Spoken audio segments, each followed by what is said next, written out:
This is a presentation of CS5473 Project 2. First, look at the algorithm 2 implemented by Bo. Look at the variables. There are three public variables, the matrix A, matrix B, and the matrix result. And the result is equal to the multiplication of A and B. And the three private variables, submatrix A, submatrix B, and the subresult. The matrix A and B divided by rows and columns are the submatrix A and B. The number is equal to number of threads. And the submatrix result is the column of the matrix C. And each part of the matrix are stored in row major order. Step by step, first step, generate random matrix A and B. Second step, in parallel, distribute matrix A and B by rows and columns. This is the function we use in my code. Third step, in parallel, compute multiplication of divided part of A and B. In each step, we can compute a block of the result C. So in fourth step, in parallel, we'll merge the result tempo to subresult. The result tempo is n divided by p by n divided by p matrix, and the subresult is n by n divided p. So in this example, the C is the 8 by 8 matrix. So the subresult is 8 by 2, and the result tempo is 2 by 2.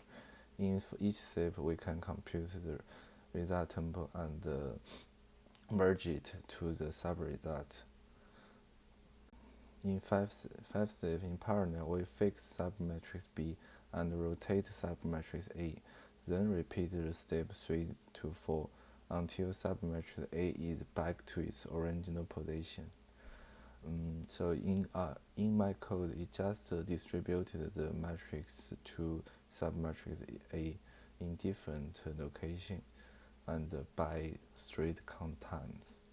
The sixth step, just gather subresult to get the matrix C in column major order.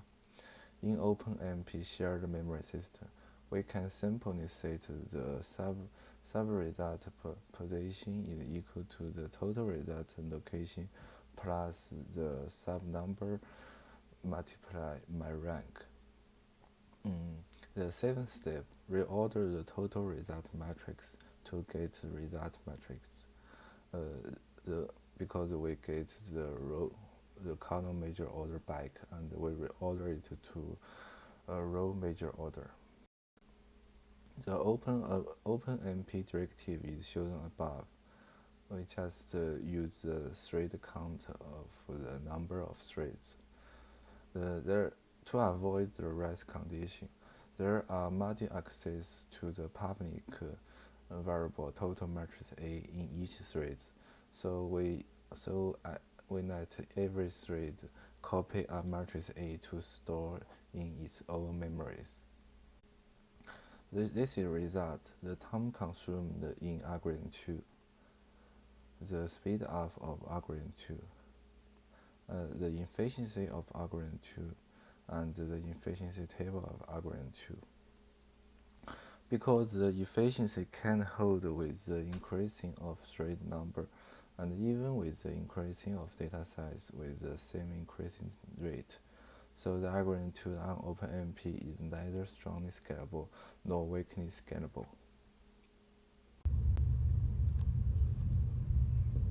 Here's how we did the Fox algorithm. There are public variables which are shared across all threads. Matrix A is stored in matrix A, and so is matrix B. Our goal is to compute matrix C equals to matrix A times matrix B. We would do it in parallel by multiprocessing using OpenMP. Private variables are only accessible by its residing thread. Private variables are local A and local B, which are the current submetrics that the thread is computing in the current iteration.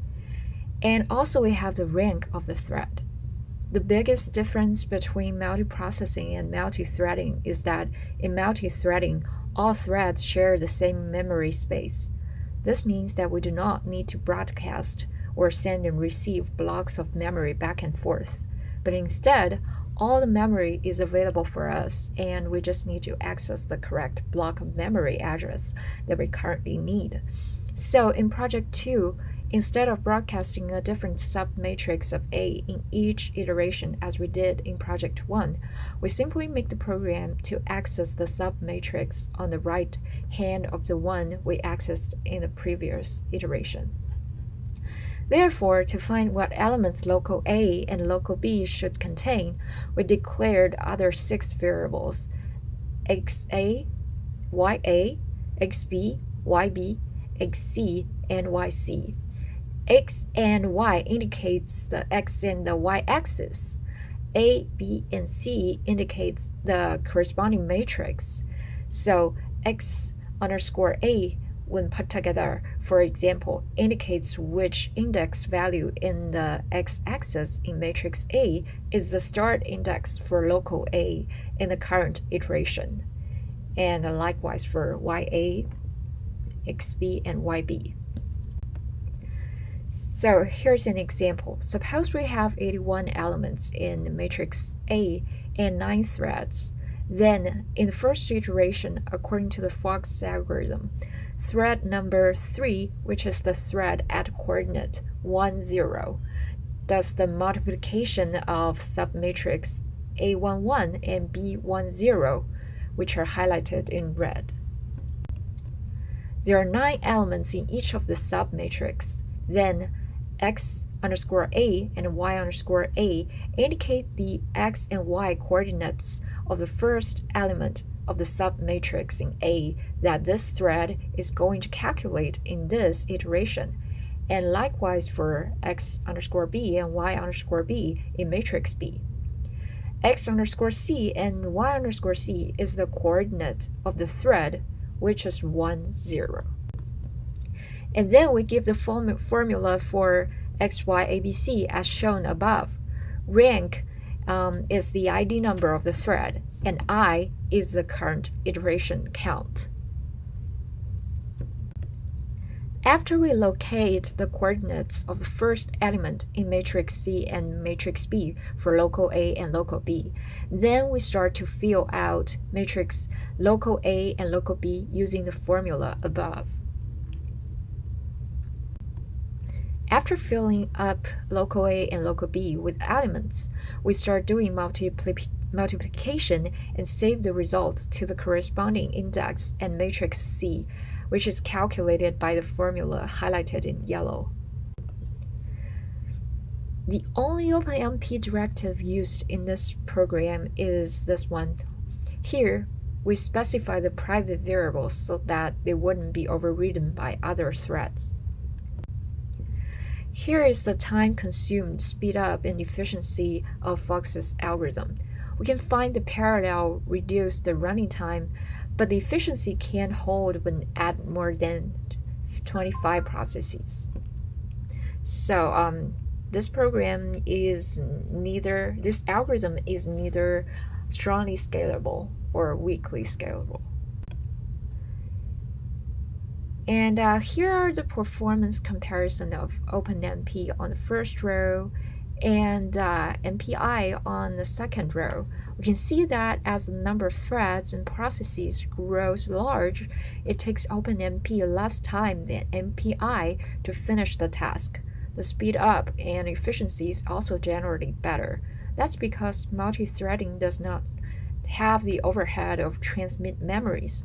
Therefore, in conclusion, if our data can be handled in a shared memory, using OpenMP is more efficient than using MPI.